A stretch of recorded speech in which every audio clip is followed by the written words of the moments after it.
Hey guys, Angry Monkey here. And I, Jackson Ferrell from Hot Pile of Garbage, am joining him On 999, 9 persons, 9 hours, 9 doors. also known as Lots of Reading. And also, 8 persons, 9 hours, 9 doors. Yeah, Niner bit the dust last time. Yeah, we lost the 9th man, who was kind of our wild card, as you might have remembered from the last episode. The explosion rocked the room. That kind of rock. Instinctively, they ducked. They then stood up slowly when they realized there was no danger. No one spoke. Silence filled the room. Bleep. In that silence, the electronic tone that echoed across the room sounded as loud as a gunshot. All eyes turned toward it. It had come from the device mounted next to the door. The display changed from engaged to vacant. Now, that can't be a game over condition because I haven't made any choices yet other than solving the first problem. Anyway, let's see if we can open it. 7. The mountain swallowed hard. Junpei nodded and placed his hand on the scanner panel.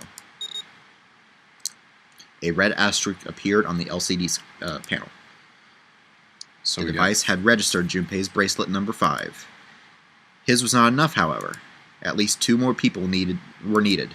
Junpei asked, "Which pair?" Okay, so it doesn't really matter, but which pair do you want to have? Okay, so these, it's already done the math for me. Let's see.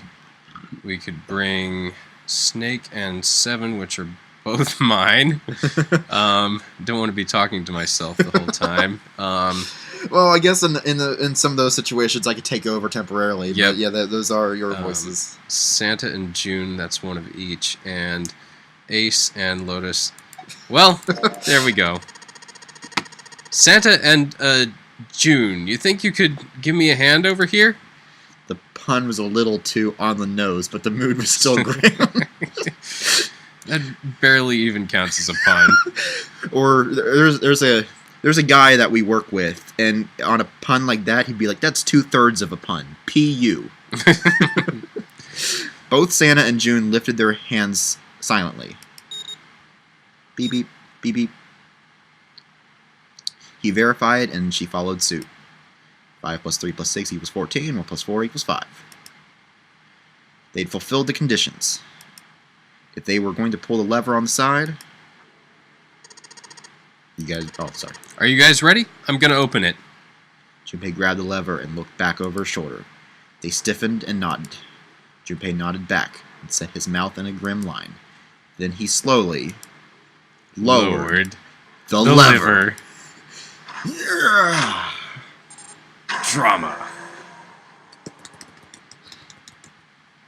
There was a metallic groan and the door slid open. That's more like a Wookiee. There was a metallic groan and the door slid open. A breath of air drifted out of it, carrying a stench that nearly made them gag. Junpei grimaced like the McDonald's character and put a hand over his mouth. Oh my god! Good god. Lotus and Ace shuddered. 7 grunted. Whoa, that's pretty bad. Even Santa's voice shook. He blew up, man. It appeared that Santa was right. The hallway on the other side of the door was splattered with chunks of torn flesh and dark red blood. Or the shriek echoed across the room. It had come from June. Then her strength left her and she dropped. As Junpei turned to catch her, the door groaned shut.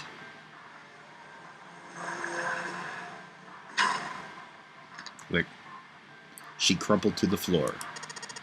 June, you okay? Junpei dropped to his knees and put his arm around her shoulders. Aw. That was then when he noticed.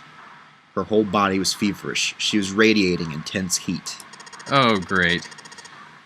What the synonym for hell?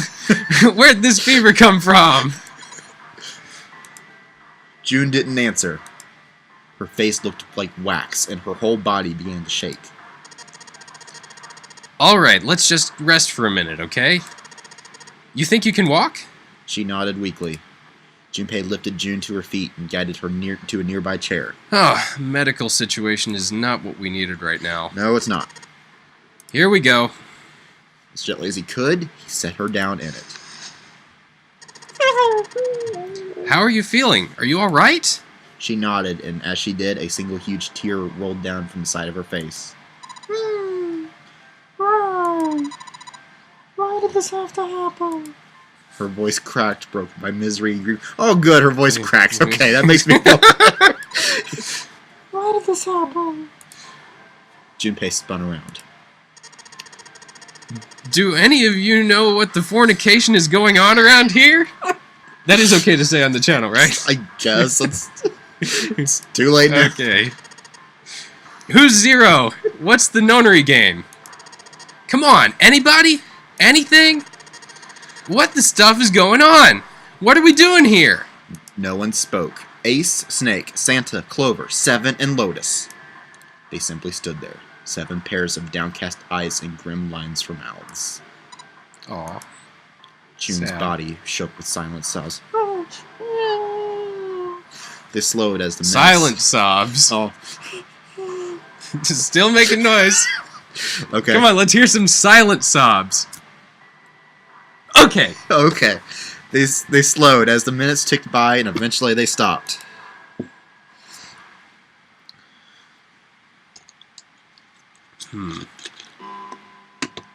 Oh boy, we've spent an hour already. Yeah. Huh? Then suddenly, in the cold, heavy silence that had enveloped them like a thick fog, a bell began to ring. The clock in the central hall. 7, 8, 9, 10 times. And then, on the 10th ring, it stopped. The sound of the bell faded away into silence. Good work, everybody. It's 10 o'clock then. Ace said what each of them had been thinking. That means it's been an hour since Zero's little announcement. Seven's deep voice echoed across the room. At least he got the deep voice part right. Yeah. Bogus! I've had enough of this crap, man! Santa leapt to his feet, his fists clenched. How long are we gonna...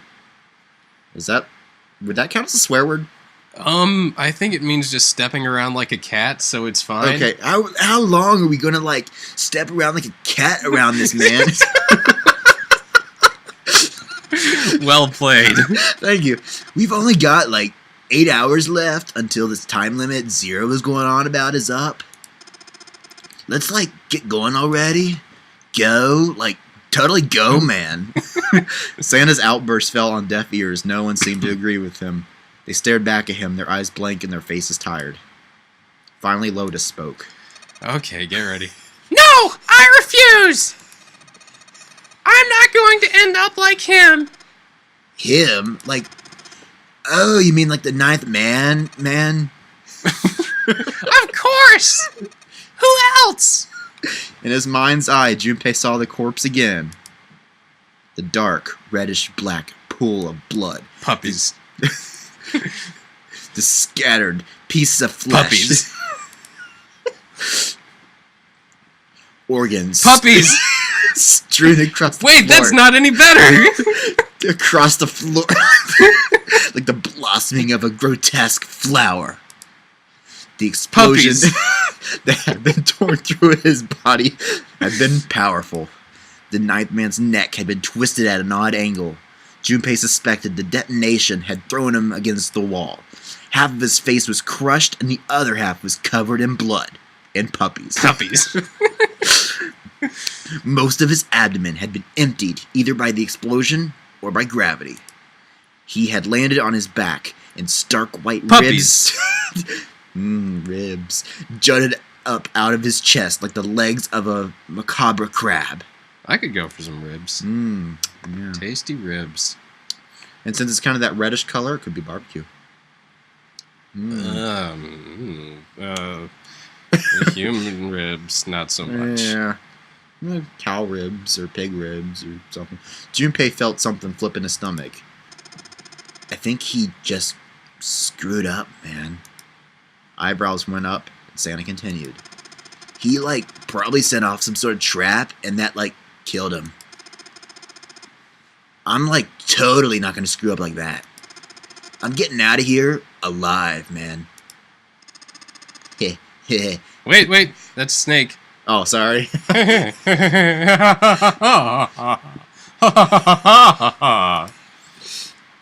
Whatever Snake was laughing at, Santa did not find particularly humorous. What's so, funny, man? Oh, my apologies. You were just so very confident. I couldn't help myself. What the crap, man?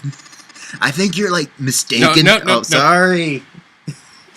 I'll thank you to let me speak my lines for myself. Sorry, man. It totally gets confusing sometimes. I know both of our names start with S, but pay a little more attention.